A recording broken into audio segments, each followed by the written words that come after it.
And what happened with Brummell and the Blazer, I got to try and I got, to keep. And then I'm really, really excited and looking forward to wear for the DGR is that you have an insanely good looking, well made. The craftsmanship on the Blazer is insane.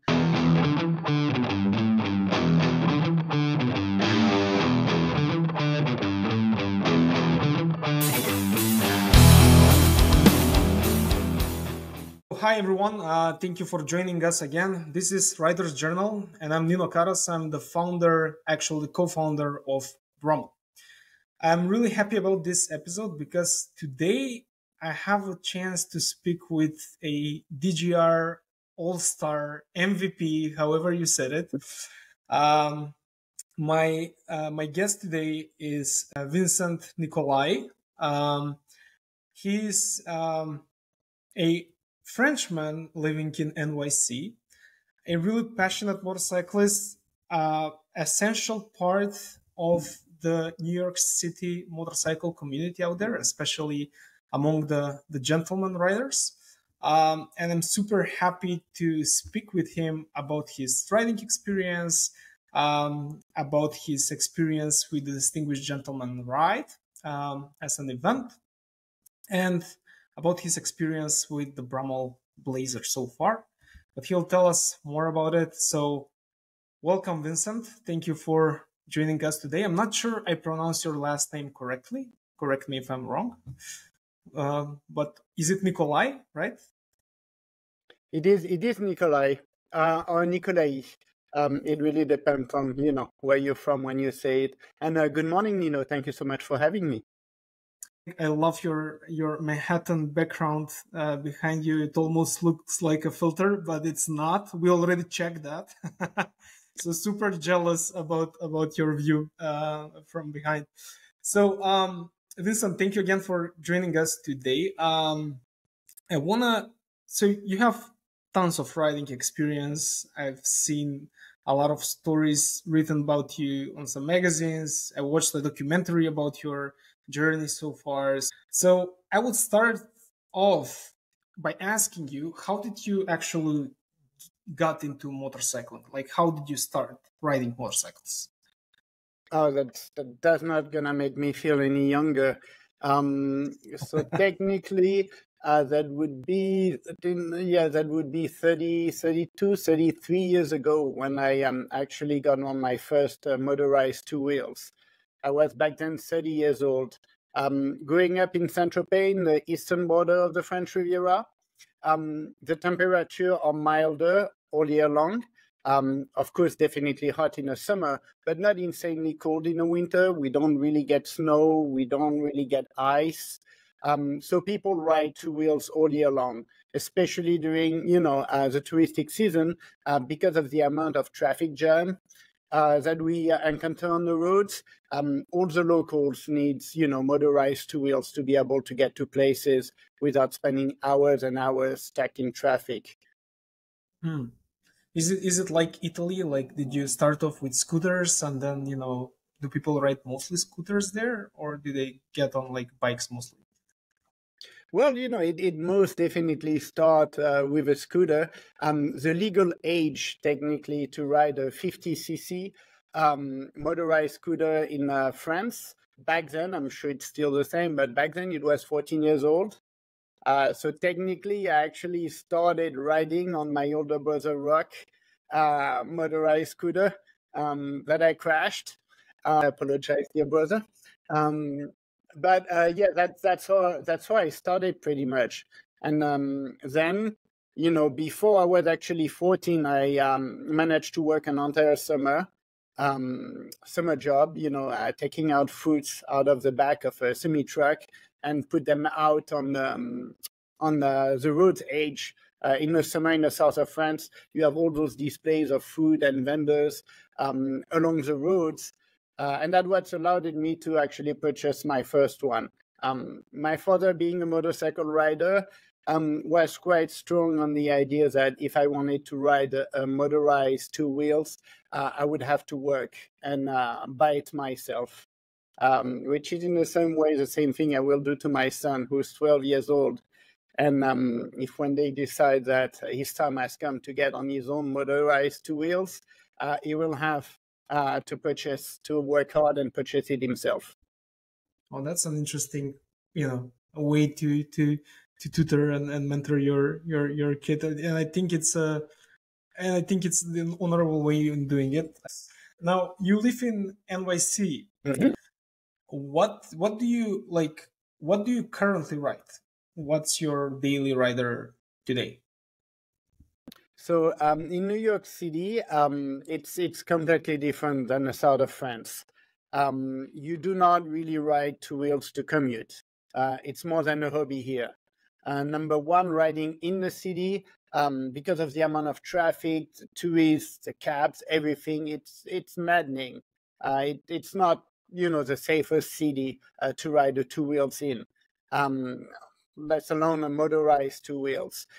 So here in New York City, it's a hobby, meaning that you're also limited in the amount of time you can ride every season, because we have fairly cold winters, with a lot of salt on the roads, sometimes a lot of snow. It's icing. So there's always, I would say, a good, 3-4 months where it's not the perfect condition to ride.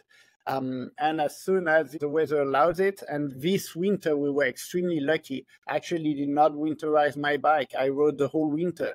Whenever I would have, any weekend days that would go above, 45 degrees Fahrenheit, I would be out on the road. But the main idea here is you need something safe enough, good braking, enough power, and you don't ride in the city. The minute you get to ride, usually you might cross the city to get to your destination, but what you're gonna try most of the time is to get as far away from the city as possible. All the nice routes, all the scenery, everything is away from the city. Whether it's through Long Island, New Jersey, Pennsylvania, Connecticut, all the way up to Maine. Currently, I have 2 motorcycles, both are Triumph. I have a 1200cc Triumph Speed Twin, which is a naked bike, a really, really light and powerful little beast. And to go along with that, I also have a Tiger GT. That's a 900cc that now I'm using as my primary motorcycle for long distance, because it allows me to carry all my gear with me, all my luggage, had a much larger tank capacity, so I can ride longer and more comfortably.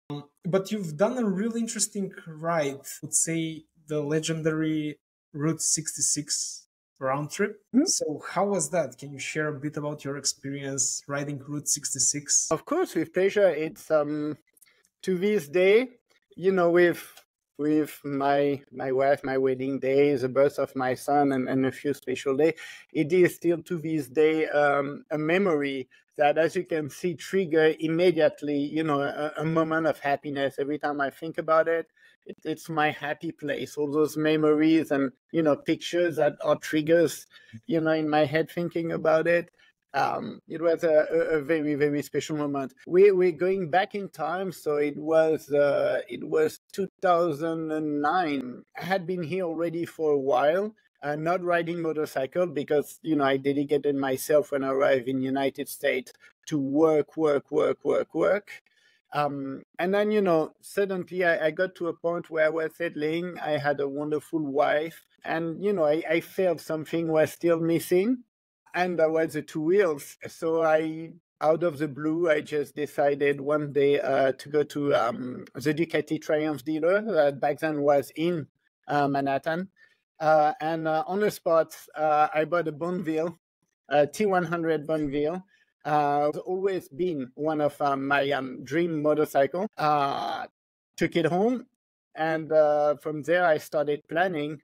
And with pretty much a brand new bike, I left for 13 days, riding from Queens, New York to Chicago, which is the beginning of US 66, and from Chicago going all the way to that big, gigantic smile, which was the old Route 66, all the way up to Santa Monica Pier. stopping along the way to do all the different landmarks, the Merrimack Cave, the Petrified Forest, the Tipi Hotel, and all those, cliche landmarks you have along US 66. It was a total of 13 days, which is as much as my wife was willing to give me to still be there when I would come back. And 5,050 miles total. I don't know, she's quite special for people who know her, So that was really, all by myself, with my tent, sleeping bag, and whatever I could, strap on the bike. But what a trip! What amazing memories I have! Some people I cross, some things I've seen. After almost 10 years in New York City and working, what was the most shocking is that you don't realize it if you're not in New York City, but anywhere you look, you have something in your line of vision. I mean, look behind me. Anywhere you look, there is something that will be in your line of vision. And suddenly you're right there in the middle of the Arizona desert, you're on the road, and you can just stand and turn around 360 degrees. And except for the road you're on, it is flat. The horizon is endless. There's not a house. There's nothing, not even a hill, nothing. And having that gigantic 180-degree sky all over you everywhere was completely unreal. I would usually, ride all day. I would do an average, of 500 or more miles a day, stopping at different landmarks. I would be on the bike like a good 12 hours every day, between the different stops, refueling and visiting. And I would usually book KOA, Campground of America, overnight. So I would arrive in the campground, I would set up my tent and everything, check on the bag, make sure everything's good. And then I would go usually, to the office of the campground and ask, where's the closest, restaurant or bar or diner, to have a drink, a bite to eat, and somewhere with Wi-Fi where I could, plan the next day routes and everything. And every time I would be sent, to some place that is a diner, but it's also the post office, it's also the grocery store, it's also City Hall, because there's some place, it's like, that little store is the entire town. And I would not believe how nice people were. The minute they would see, oh my God, a Triumph, and everybody apparently in the United States had a Triumph when they were teenagers, way back in the days, and they didn't know they were still making them. Insane. And people so nice. And then, the minute I open my mouth, your accent, and everyone throwing at me the few words of French they knew and everything. I mean, pretty much there hadn't been a little town where I stopped for the night and went to that, diner/bar for a meal and a drink before, settling for the night, where people have not literally buy me drinks and everything and spend hours talking with me just for the pleasure of, hearing the story and what I was doing and where I came from. What an experience. Oh my God. I'm being jealous here. To be honest, it's my own. Well, listen, there's strictly nothing stopping you. This is something you'll be able to carry on with you in your memories for the rest of your life. I want to touch base on something else, and I briefly introduced you as a Distinguished Gentleman's Right MVP. And that's because you've done something what rarely anyone did ever, I think, in the history of the Distinguished Gentleman's Right as an event.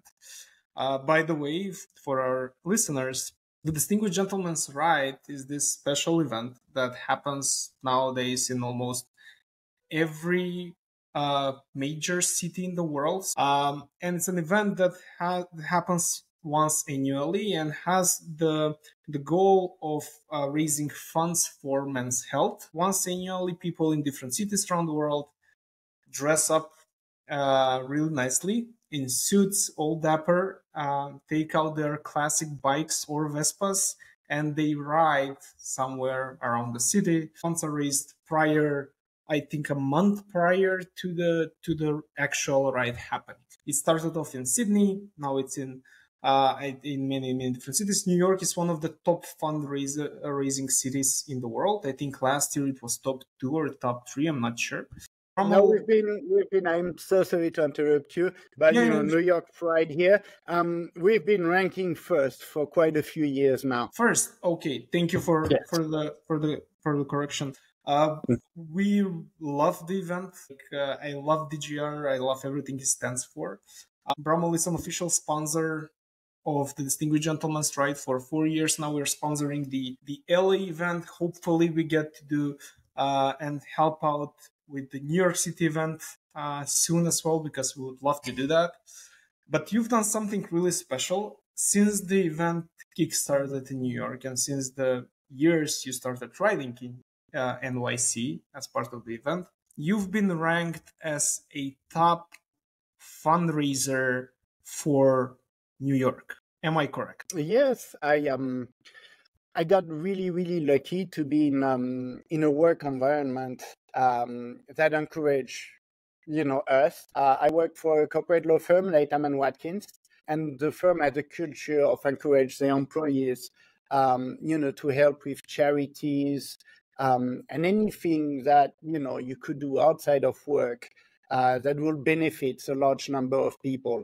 As you rightfully mentioned, the Distinguished Gentleman's Ride main goal is men's health, whether it's physical health, mostly prostate cancer research that is being funded by the donation, or men's mental health and different programs, from suicide prevention to program helping men altogether to open up. And that was, I believe, the general idea behind the Distinguished Gentleman's Ride, and how it started is that, when it comes to talking about their health and their feelings, men have not been historically really good at it.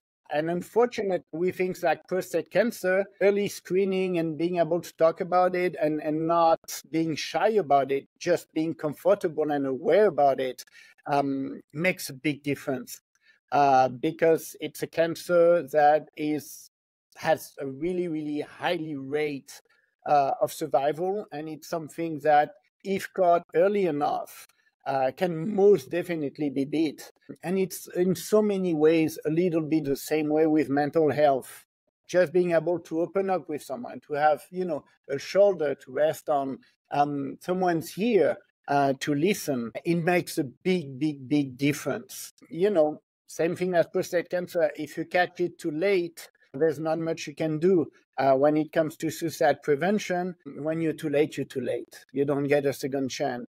So that was the main idea. Number one, we're going to fund some research. We're going to try to find new solution. And number two, we're going to start to get people to talk, men to talk to each other about it, to feel comfortable about talking about it. And what best group than, motorcycle riders? I mean, certainly motorcycle riders, who in their sane mind would want to get on a two wheels with not stability, with literally an exploding engine between your legs, little protection, open to, all the outside factors and crazy people driving. So if you are, already fearless enough and badass enough to take the risk to ride a motorcycle for pleasure, you should be strong and courageous enough to open up to your friend, to talk to them, to start the conversation. And that's what the DGR does altogether. Encouraging people to open up, sharing the information makes a big difference. It's just amazing what you did for the cause globally, not just in NYC, because all those funds go in the same charity. Being every year a top fundraiser, do you have any tips for other people trying to raise funds or participating maybe for the first time in their city? Like, how do you approach people to support your campaign, basically? It's super easy. You start with fact and data. 1 in 8, 1 in 9 men will, throughout their life, encounter prostate cancer. So just imagine, you get a room, there's an X amount of men, 1 in 8 or 1 in 9 in that room will have, or might have had prostate cancer, which means that technically everybody in the room, in a certain way of connection, will know someone who will go through, maybe who died or who survived prostate cancer. But people don't talk about it. So you go to people and you talk to them. Say, hi, I'm participating to the DGR. We're raising funds for the Movember Foundation, which is a very well-known foundation that has been doing amazing work for men's health in so many different levels. And you tell them, we're going to be riding the same day worldwide, hundreds of cities, insane amount of countries and people participating. Will be over 1,000 every year now in New York City riding and participating to this. We're taking donation. You will be surprised on how many people suddenly will be triggered and will be there. Absolutely, they want to participate. Why? Because they know someone who had prostate cancer. They know someone who has prostate cancer. They might know someone who died from prostate cancer. Everyone has a brother. Everyone has a son. Everyone has a father. Everyone has a cousin. So the likeliness that anyone you encounter will have, in a certain way, be in contact with someone they care about that actually is going through this, or is going through depression, or someone they know, committed suicide, or they lost someone to this. That's what you need to tell. Not, to guilt them or making them feel, sad. No, just to show them that we are here and we're taking action.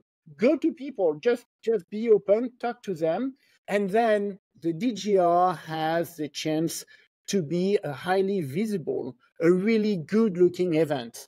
You're talking about people, dappering up in tuxedos, all dressed up, old bike, and thousands of them all together. It's really an amazing event. And even if you're not riding, usually there's a start and an end and big party at the end. The family of the rider, friends, everybody can come and everybody can enjoy that day and participate to this. And you take pictures. And every single person that gives to you, take their email address, take their contact information. When the ride is done, when everything is done, send them a tally of the total amount of donation you have, how much you managed to raise. Send them pictures, involve them. So that they're just not a check, they're just not a donation. You get them to participate, to be part of the event. I love what you said. So involving them in the experience, I think it would be a total game changer, right? So that they're, as you said, not just a check, but rather, they get to experience the whole event. And it's a really, really, really super interesting and beautiful event to participate at, aside from the mission being so, charity driven. We have an open invitation. Come do the ride with us in New York. I'll have a bike lined up for you. I have a terrible FOMO for this year's DGR in New York. It's been on my list for some years. Being a sponsor of the LA DGR, usually we are there with that crew and participating there. But I've been wanting to do the NYC DGR for some time now. Unfortunately, this year it's still I won't be able to make it. But for next year, I'll need your help finding a local, nice Triumph bike or some other classic ride that I can borrow for the event for sure. It's an open invitation, the LA people are a really cool bunch. So I'm sure they'll be happy to loan you to us, at least, for one ride. Because, as great as LA is, there's nothing like the New York City DGR ride. And, I have the Airbnb. You'll be our guest. You stay with us. We'll leave together from the house. You'll stay with us. I'll have your bike. Just come over. It's an offer I can't refuse. So thank you for that. Mm-hmm. I'll call up on that offer for next year for sure. It'll be our treat. We'll be delighted to have you. This year is something special for us. This year you will ride the DGR NYC wearing a Brummell Blazer. We are very happy about that decision. You had the Blazer for some time already, had the chance to ride with it. What are your first thoughts about it? Like, how do you like the Brummell Blazer overall as a piece of gear that stands for both elegant and protective riding, but also in general, like, just what are your thoughts and impression of the Brummell Blazer so far?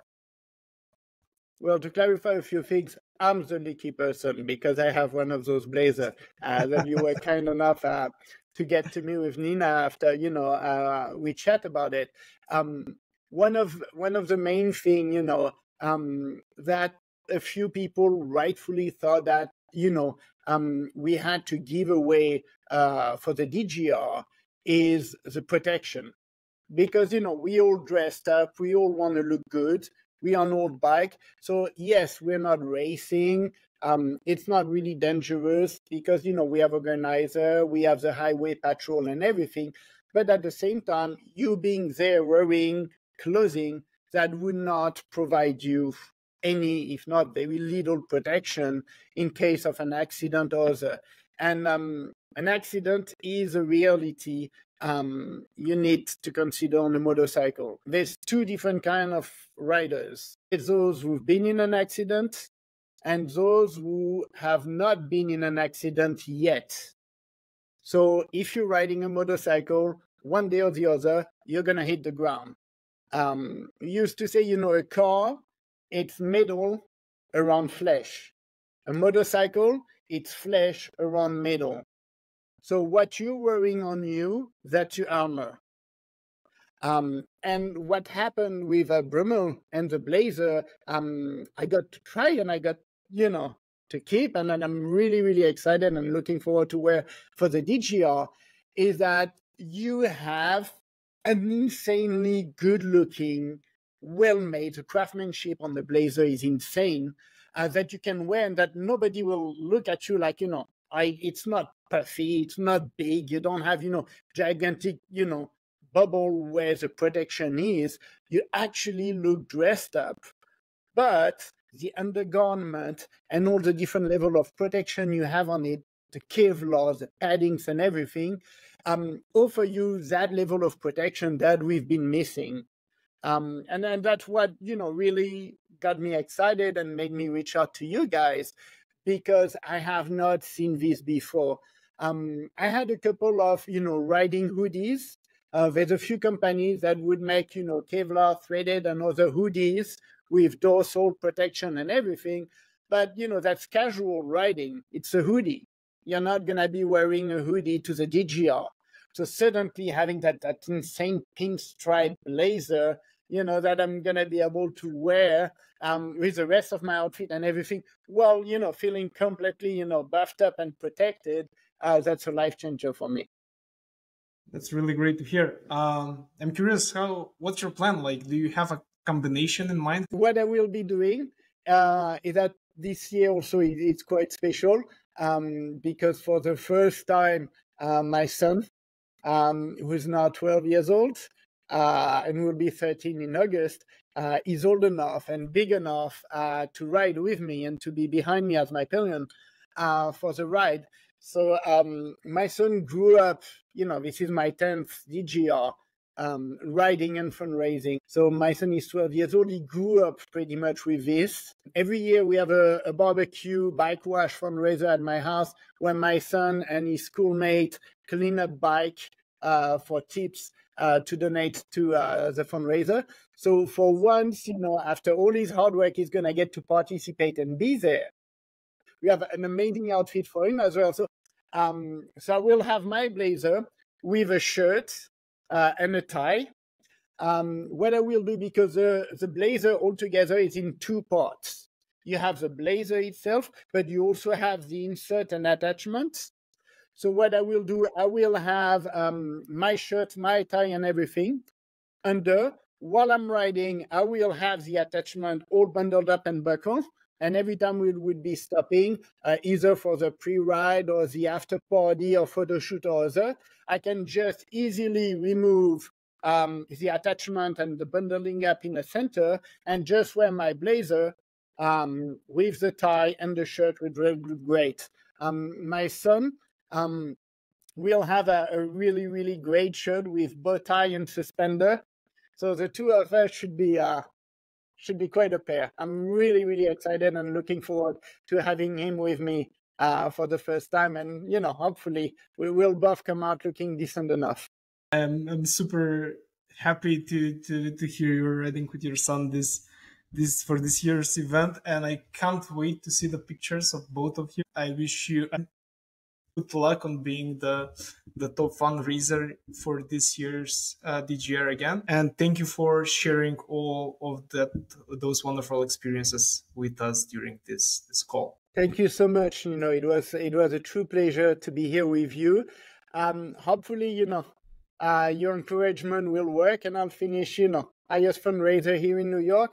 But to tell you the truth, if I'm not, I'll be delighted, which means that someone will have managed to raise even more money for the charity for November and for everything you're trying to accomplish. So as much as, it triggers my competitive edge, and I always every year try to do a little more, bring me someone that can raise more than me, and I'll become my best friend. That's a perfect message out there and great encouragement, because at the end, the more funds are raised, the better, because they all go towards the same goal at the end. Thank you, Vincent, once again. Wishing you the best of luck for this year's event, and thank you for joining our podcast. So thank you all of you for joining us today for our Riders Journal podcast. We're going to bring some more interesting motorcyclists, some more interesting stories for the next Riders Journal podcast. Thank you. Stay tuned. Bye.